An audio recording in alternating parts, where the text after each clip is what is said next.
কখনো কি ভেবেছ তোমার হাতে যে সময়টা আছে সেটাই আসলে তোমার জীবনের সবচেয়ে দামি সম্পদ? টাকা হারালে আবার পাওয়া যায়, কিন্তু একবার সময় নষ্ট হলে আর কোনোদিন ফেরে না। আর বুদ্ধি, ওটাই তোমাকে আলাদা করে, ওটাই তোমার শক্তি। এই গল্পে দেখবে কিভাবে একজন সাধারণ মানুষ বুঝতে পেরেছিল বুদ্ধি আর সময় ঠিকভাবে ব্যবহার করলে সারা জীবনটাই বদলে যায়।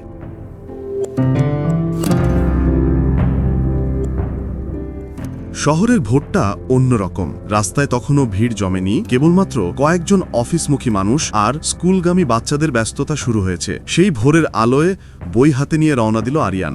বয়স 18, কলেজে পড়ে, কিন্তু মুখে বারবার ধরা পড়ে এক অদ্ভুত গম্ভীরতা, যেন সে নিজের বয়সের চাইতে অনেক বেশি কিছু দেখেছে, ভেবেছে। আরিয়ান সবসময় ভাবত এই পৃথিবীতে টিকে থাকতে হলে শুধু পরিশ্রম নয়, চাই বুদ্ধি আর সময়ের সঠিক ব্যবহার। কিন্তু বাস্তবে সে বারবার সময় নষ্ট করে, ভুল সিদ্ধান্ত নেয় আর তার ফল ভোগ করে। তার বাবা একজন ছোটখাটো কাপড়ের ব্যবসায়ী, মা গৃহিণী। সংসারে প্রচুর টানাপোড়েন, অথচ আরিয়ানের স্বপ্ন বিশাল। একদিন বড় বিজ্ঞানী হবে, মানুষকে নতুন কিছু উপহার দেবে। ক্লাসে সে খুব ভালো ছাত্র না, কিন্তু অদ্ভুতভাবে সমস্যার ভেতর থেকে নতুন আইডিয়া বের করতে পারে। শিক্ষকরা বলতেন, তুই মেধাবী ছেলে, কিন্তু তোর সবচেয়ে বড় সমস্যা হলো সময় নষ্ট করা। যে সময় চলে যায় সেটা আর কখনো ফিরে আসে না। এই কথাটা আরিয়ানের মাথায় বাজত, কিন্তু সে গুরুত্ব দিত না পুরোপুরি। মেহেরিনের সাথে পরিচয়। মেহেরিন তার সহপাঠী, উজ্জ্বল চোখ, সবসময় হাসিমুখ, আর এমনভাবে কথা বলে যে চারপাশে যেন আলোর ঝলক ছড়িয়ে পড়ে। ক্লাসে যখন সবাই চাপের মধ্যে থাকে, মেহেরিন তখনও হাসি দিয়ে বলে,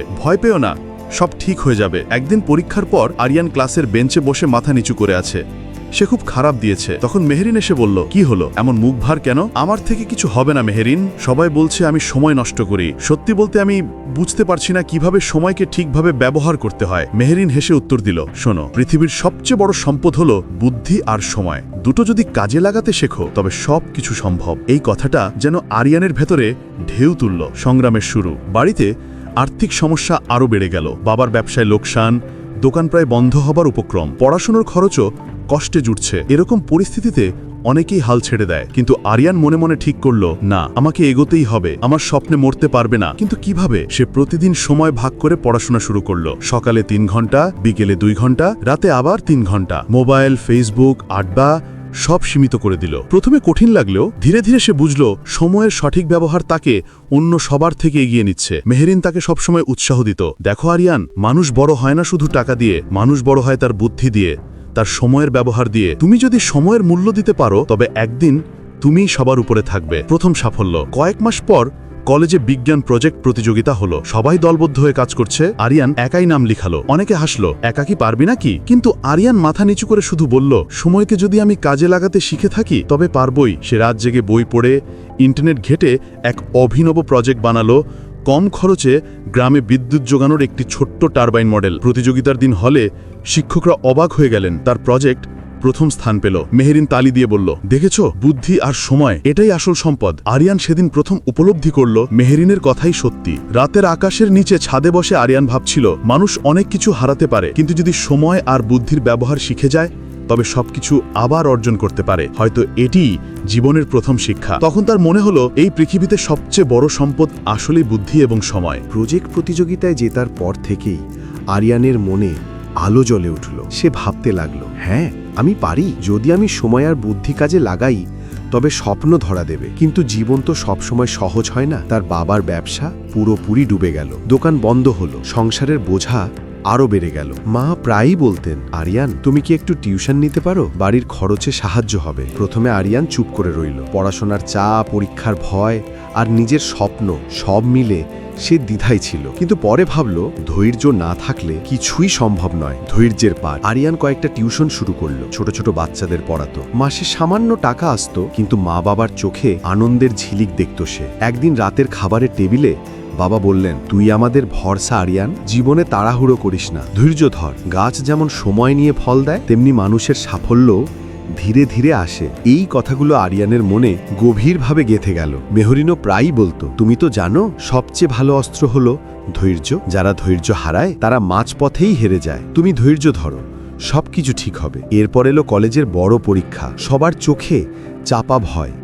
আরিয়ানও আতঙ্কিত হয়ে পড়ল। বই সামনে খুলে বসে আছে, কিন্তু মনে হচ্ছিল কিছুই মনে থাকছে না। এক রাতে ছাদে বসে সে আকাশের দিকে তাকিয়ে বলল, আমি কি পারবো? আমি কি সত্যি বড় কিছু করতে পারবো? সেই মুহূর্তে মেহরিন ফোন করলো। কি করছো? পড়ছি, কিন্তু কিছুই মনে থাকছে না। শোনো, পৃথিবীর সবচেয়ে ভালো সুরক্ষা হলো আত্মবিশ্বাস। যদি নিজের ওপর বিশ্বাস না রাখো, তবে অন্য কেউ কেন তোমার উপর বিশ্বাস রাখবে? আরিয়ান চুপ করে রইল। ভেতরে কোথাও একটা আলো জ্বলে উঠল। সে ঠিক করল, হ্যাঁ, আমি বিশ্বাস রাখবো নিজের ওপর। ব্যর্থতা আর শিক্ষা। পরীক্ষার ফল বেরোলো। আরিয়ান প্রথম হলো না, কিন্তু ভালো নম্বর পেল। তবে সবচেয়ে গুরুত্বপূর্ণ হলো সে নিজেকে আর আগের মতো দুর্বল মনে করল না। সে বুঝল ব্যর্থতা আসলে শিক্ষা। আত্মবিশ্বাস না থাকলে মানুষ ব্যর্থতাকে শেষ ভেবে বসে, কিন্তু আত্মবিশ্বাস থাকলে ব্যর্থতা হয় নতুন শুরুর সোপান, বড় সুযোগ। এরপর শহরে এক বিজ্ঞান প্রদর্শনীর আয়োজন হলো। সেখানে দেশের বিভিন্ন প্রান্ত থেকে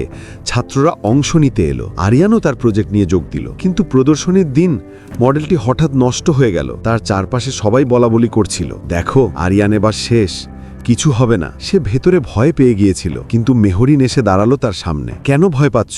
আত্মবিশ্বাস হারিয়েছ নাকি? কিন্তু মডেল তো ভেঙে গেছে। তাহলে তুমি কি হাত গুটিয়ে বসে থাকবে? তোমার আসল শক্তি তো তোমার মাথায়, তোমার বিশ্বাসে। এই কথাগুলো যেন আগুন ধরিয়ে দিল তার ভেতরে। আরিয়ান দ্রুত নিজের মাথা খাটিয়ে প্রদর্শনীর ভেতরেই ভাঙা অংশ মেরামত করার উপায় বের করল। কয়েক ঘন্টার মধ্যে সে মডেলটা আবার চালু করে ফেলল। সবাই অবাক হয়ে গেল। শেষ পর্যন্ত প্রদর্শনীতে তার প্রজেক্ট বিশেষ পুরস্কার পেল। উপলব্ধি। সেদিন রাতে ডায়েরিতে লিখল আরিয়ান, এই জগতে সবচেয়ে ভালো অস্ত্র হলো ধৈর্য, আর সবচেয়ে ভালো সুরক্ষা হলো আত্মবিশ্বাস।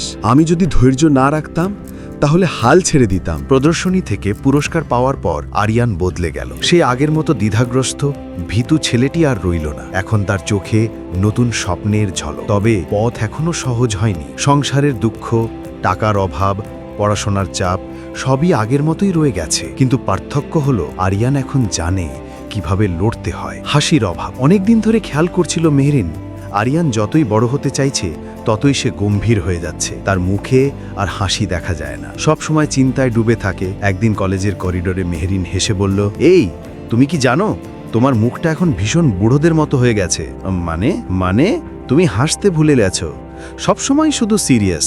জানো সবচেয়ে ভালো ওষুধ হলো হাসি। আরিয়ান একটু বিরক্ত হয়ে বলল, হাসি দিয়ে কি পেট ভরে? সমস্যার সমাধান হয়? মেহরিন গম্ভীর হলো না, আবার হেসেই উত্তর দিল, হ্যাঁ, হাসি দিয়ে সমস্যার সমাধান হয় না, কিন্তু হাসি মানুষকে শক্তি দেয় সমস্যার মুখোমুখি হওয়ার। তুমি সেটা বুঝতে পারছো না। অন্ধকার দিন। কিছুদিন পর আরিয়ানের পরিবারে বড় সংকট দেখা দিল। তার বাবা অসুস্থ হয়ে পড়লেন। হাসপাতালের খরচ জোগানো যাচ্ছে না। মা কাঁদতে কাঁদতে বলছিলেন, এখন কি করব? ঘরে টাকা নেই, বাবার ওষুধ লাগবে। আরিয়ান ভেতরে ভেঙে পড়ছিল। সে অনুভব করল সবকিছু হয়তো শেষ হয়ে যাবে। সেই সময় মেহরিন এলো। কি বলছো? কাঁদছো কেন? আমি পারছি না মেহরিন, বাবাকে বাঁচাতে পারবো না হয়তো। মেহরিন তার চোখের দিকে তাকিয়ে বলল, তুমি যদি এখন ভেঙে পড়ো, তবে তোমার মা কিভাবে শক্তি পাবে? হাসো মেহরিন, অন্তত মায়ের সামনে হাসো। তোমার হাসিটাই হবে তাদের ঔষধ। কথাটা শুনে আরিয়ান গভীরভাবে ভাবল, সত্যিই তো, মা বাবা যদি তাকে ভেঙে যেতে দেখে, তবে তারা আরো হতাশ হবেন। সে জোর করে হলেও মায়ের সামনে হাসলো। সেই হাসি দেখে মা একটু শক্তি পেলেন। হাসির শক্তি। কয়েক সপ্তাহ পর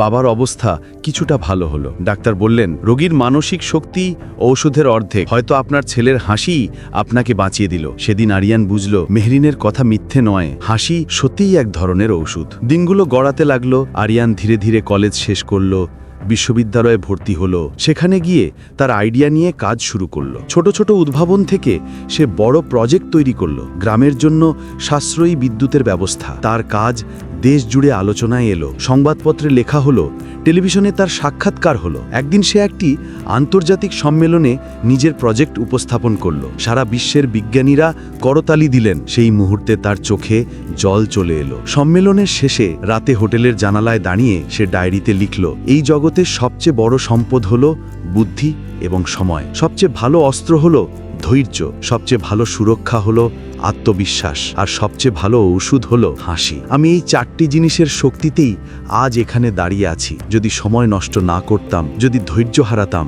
যদি নিজের ওপর বিশ্বাস হারাতাম, আর যদি হাসতে ভুলে যেতাম, তবে আমি কিছুই হতে পারতাম না। দেশে ফিরে সে যখন মেহরিনকে পুরনো কলেজ ক্যাম্পাসে দেখল, মেহরিন হেসে বলল, কেমন আছো বিজ্ঞানী সাহেব? আরিয়ান হাসতে হাসতে উত্তর দিল, ভালো আছি। আর জানো, সবটুকু তোমার কথার কারণে। তুমি যদি না বলতে, যে হাসি হলো সবচেয়ে ভালো ওষুধ, তবে হয়তো আমি অন্ধকারেই রয়ে যেতাম। দুজনেই হেসে উঠল। আকাশে তখন নতুন সূর্যের আলো ছড়িয়ে পড়ছে। আরিয়ান অনুভব করল জীবন আসলে কঠিন নয়, যদি আমরা শিখতে পারি সময়কে কাজে লাগাতে, ধৈর্য ধরে অপেক্ষা করতে, আত্মবিশ্বাসে ভর করে এগোতে, আর প্রতিদিন একটু হলেও হাসতে। এইভাবেই শেষ হলো আরিয়ানের গল্প, এক সাধারণ ছেলে থেকে অসাধারণ মানুষ হয়ে ওঠার গল্প, যেখানে প্রতিটি ধাপে সে শিখেছে বুদ্ধি ও সময় হলো সবচেয়ে ভালো সম্পদ, ধৈর্য হলো সবচেয়ে ভালো অস্ত্র, আত্মবিশ্বাস হলো সবচেয়ে ভালো সুরক্ষা, আর হাসি হলো সবচেয়ে ভালো ঔষধ। এই জগতে সত্যিকার সাফল্য পেতে চাইলে এগুলোই হলো মানুষের আসল শক্তি।